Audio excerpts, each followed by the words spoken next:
اللہ والوں کی جوتیاں سیدھی نہیں کرو گے اس وقت تک تمہیں علم کی روح اس کی حقیقت نصیب نہیں ہو سکتی۔ حضور صلی اللہ علیہ وسلم کے صحابہ کرام کی زندگی دیکھیں، ان کی پیغمبر صلی اللہ علیہ وسلم کی خدمت دیکھیں، تعلق دیکھیں، آداب و احترام دیکھیں۔ اس وقت کی خواتین ازواج مطہرات ہوں، صحابیات ہوں، ان کی زندگیاں دیکھیں، ان کا احترام دیکھیں، ان کی بچوں کی تعلیم تربیت دیکھیں۔ ایک زمانہ گزرا، مبارک خیر القرون کہا،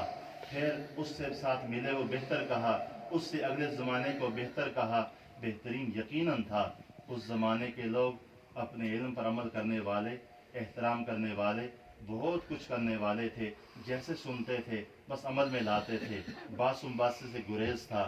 آخری حد تک جانے کی بھرپور اب عمل صالح اور عمل حسن کی شکل میں ادا کرنے والے تھے، اس لیے انہیں کامیابیاں مل چکی، اللہ کی رضامندی کا اعلان ہو چکا، وہ کامیابی کو پہنچ گئے۔ یہ ساری کی ساری چیزیں ہمیں نظر آ رہی، لیکن آج